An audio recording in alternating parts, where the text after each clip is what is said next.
This boy from Kolkata, West Bengal is taking the national under-11 championships by a storm. Sarbartho Mani is on a perfect 7 out of 7 score after 7 rounds of play at the national championships in Mangalore. In this video, we show you a very special interview of Sarbartho after his round 5 win. Just look at the sheer analysis and his capability to calculate different moves during the game.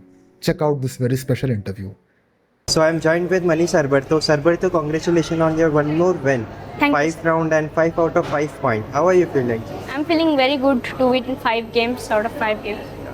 So we are already 5 round into the tournament. Do you feel like that field is little bit strong, like the lower rated are also playing very good, or is it going according to your plan till now? Yeah, I mean it's going according my plan actually. I feel good. Not many players are on 5 points. So Yes. I think 5 or 6 players are on 5 points. I'm not sure still. Can you take us through this game? Yeah, sure. So I prepared the new line Knight F3, which I've played before in the World Cadets against Yelanli Mehmet, which was a very clean and nice game. So I thought to try it here also with Advik Abhinav Krishna. So Knight F3 and then we had like a C4 type of, like I played E3, C4, D4 type of structure.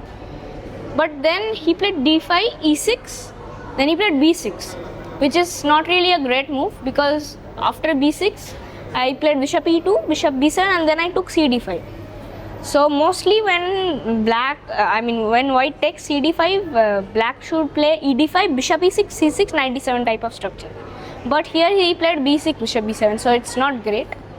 But I rushed with Knight E5, which was not good actually. Knight E5 and then he got C5. I could have played just simply B3 and Bishop E2 and played like a stable and normal position. But I played Knight E5. But he could have also played Knight D7. But okay, C5 is good enough. So C5, and then I was quite worried. The position was getting very uncomfortable for me. And then I played Bishop D3, played Knight C6, and then I thought for a long time, and then I played Knight E2. Because I could not find anything like Knight C6, Bishop C6, and then he can play Bishop D6, and I don't think that's a great position for me. So Knight C6, Knight E2, Bishop D6. Here I took Knight takes C6, which is probably good because if I played F4, he could have played Knight E7, and then he would put his Knight on E4. After takes, Black will take D4, and then Black is, I think, clearly better. I mean, not clearly better, but okay, better. So even if Knight D3 can play Knight D4, doesn't matter. And then F5 square is also weak. He can put his Knight on F5, then pressure the D4 pawn. And if DC5, Bishop C5, E3 pawn will be weak. So quite a tough position for me, but okay, I played Knight C6, Bishop C6. Because if Bishop takes H2, I can play King H1. And then if Bishop C6, G3, and I'm winning. So he took Bishop C6, and then I played Knight D3. I played some more moves, and I had very bad position. I had to put. Yeah, he found a very good idea with A6, Bishop B5. I was really shocked. I was very unsure what I have to do. So he played Bishop B5, and then I had to. I didn't want to take Bishop B5 because after Bishop B5, A5, the A8 rook is also attacking the A2 pawn at some waves. So I had to play moves like Bishop E1, which was very passive. But okay, let's see. Like Bishop D3, and then I took Queen D3, and then even what a very good position. I had to play Queen E2, F3, Bishop Queen F2, and very bad. But some point he gave me G4 ideas where I think still he was better, but G4 allowing G4. But I mean, yeah, even he had C4, B5 ideas in the queen side. So I had to control that also, because if he attacks with a C4, B5, B4, A5, A4, A3, and then B3, Rook A3, and then C4 pawn is very strong, B4 pawn is very strong, A2 is very weak, and he is defending the B4 pawn very nicely, like Bishop on D6, Queen on E7, two defenders. So Then like I had to go with something because I had literally nothing in the position, so I had played g4. Then I think he got a little bit worried, which shouldn't have been. I mean, he played g6 and then I got knight g3 types of idea. Then the game went on and then we came into an end game where I had double pawns, but it's still good. I mean, for me, I think. So we exchanged pieces. Then we went to a rook bishop and rook knight endgame, where I was having a very good rook bishop, rook knight endgame, where I was having a very good position because I had the complete b file. And then I played. Then he played this move h5, which is not.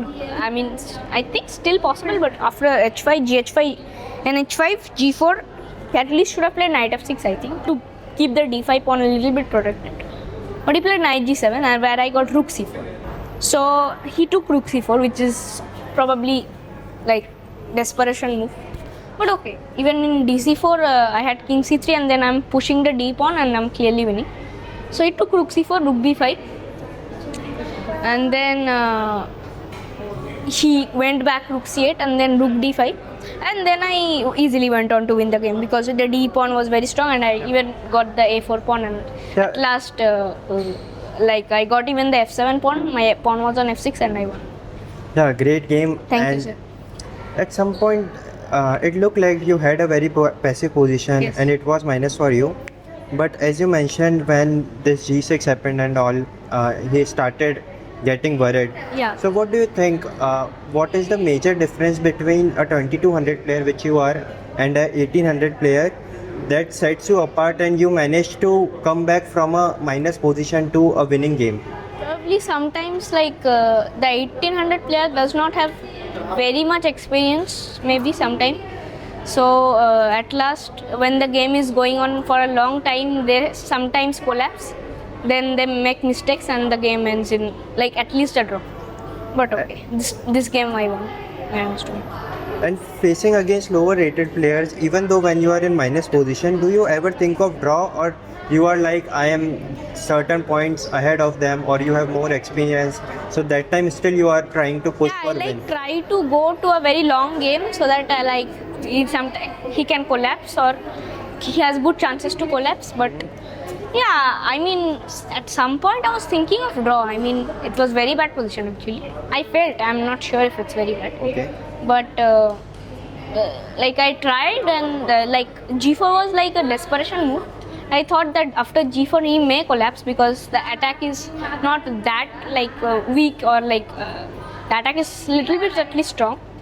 So yeah, he made some weakness by playing g6, and then yeah, probably it's very normal move, but okay, it's like not very good. So say that maybe g6 is the best move, I'm not sure, but yeah, after that I played knight g3 and then I was threatening g5, so probably collapsed at some point.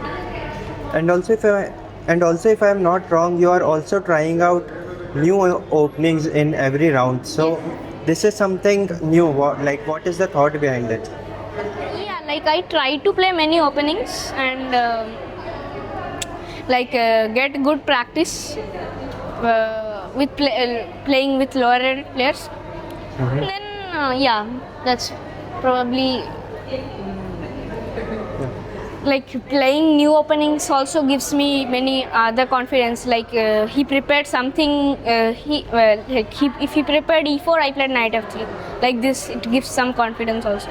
So you are preparing opening depends on your opponent, or you are just prepare opening and you just play preparing it? opening and play. Yeah. So going ahead in the tournament, what's your plan like now? Yeah, right now is to win the tournament and try to win, at least get top 3.